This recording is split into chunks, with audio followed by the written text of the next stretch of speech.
I'm doing the 10 question open tag invented by Ellen at Ellen's Abundant Life. And she said it was open so anybody could do it.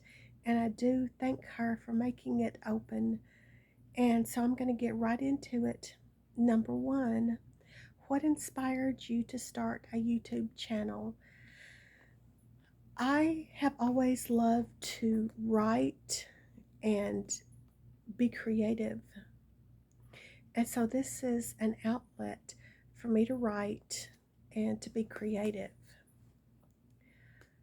I like to make lists. For example, I might have 10 ways I make Christmas less stressful, or 7 ways that I like to have fun on Easter. Not all of my videos are lists, but a lot of them are. I love making lists, and that's just the way I am. I just love writing and creating. Now, I'm not good with my hands. I don't crochet or build log cabins or anything like that. I just like to write, and that's what I've always loved to do. So, this is an outlet for me to write. I know I don't talk much about my life, I just talk about ways that I do certain things, 10 ways I do this, or 15 ways I do that. And I love questions and answers. I love tags. And so that's what I do is I just do a lot of things like that. Number two, why and how did you find out about frugality? I've always been naturally conservative. That's just me.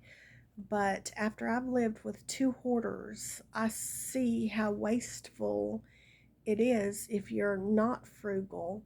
And it was really hard and sickening because it was like, this money, we can be going on vacation with it, or we can be saving it, or we can be helping the poor. It's just so wasteful.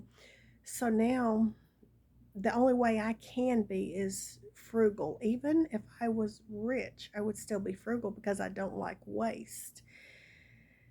And to me, frugality is not deprivation. To me, it's an abundance. To me, it's the only way there is for me to live. It's my only option. Number three is, what advice would you give the past me? I would tell myself to go for whatever I wanted to do and don't worry about people pleasing or what anybody else thinks. You just need to do what is good for you, and don't listen to all the lies when they tell you you can't do something, that you're not good enough. Just don't listen to them and just go for whatever you want to do, and you can do it. Number four, how does your ideal me differ from the real me? If I was my ideal me, I would still be living in my hometown. I didn't move away because I wanted to. That's a long story, but I would still be there if my life was ideal. Number five, do you think routines are important? Why or why not? Yes and no. It depends on what it is. Certain routines are very important, like, for example, getting to bed on time, getting up on time, having a schedule when you do laundry and things like that, a schedule for paying your bills. But certain other things, it's good to be spontaneous. It's good to throw surprise parties. It's good to just tell someone out of the blue how much you love them and how good they are. Number six, do you multitask? And if so, does it work for you? Yes and no. It depends on what it is. If it's a small multitask, I can do it if it's not very complicated. But if it is complicated, no. I work best if I do things one at a time. Number seven, do you shop for bargains or does cost matter? A little bit of both. If I want something, then I want it, even if it costs a lot. But if I can get that same thing in a high price or a low price, then of course I'm going to take the low price. But I don't always shop for bargains just because they're cheaper. And I'll give you a good example. When I was living with the two hoarders, not at the same time, um, we never had a brand new couch, and I always wanted a brand new couch.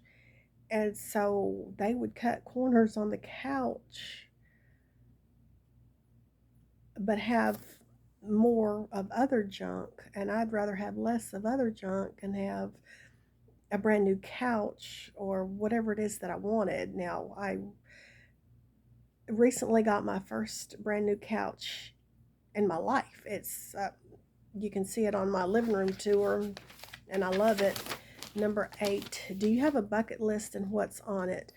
I have a lot of things on my bucket list. There is a lot of things that I do want to do, and I probably won't get around to everything. So I'm not even going to talk about the things that I probably won't ever get around to, but some of the small things on my bucket list is there is a museum here in town. It's like a historical house. I went to it a long time ago, but I want to go again. I love history. Number 9, what is your least favorite task to do? I don't have to mow the lawn, but if I did, that would definitely be my least favorite. I have had to mow it in the past, and I don't enjoy it. Number 10, is your glass half full or half empty? It is half full because even though we may have bad things or hard things in our lives, we also have good things. And if we focus on the bad, then we're going to miss out on all the good. And I don't want to miss out on all those good things that I have, all those blessings. So I like to concentrate on the things that I do have. So, yes, my glass is definitely half full. So, thank you again, Ellen, at Ellen's Abundant Life. I really enjoyed this tag, and I will see you next time. Thank you.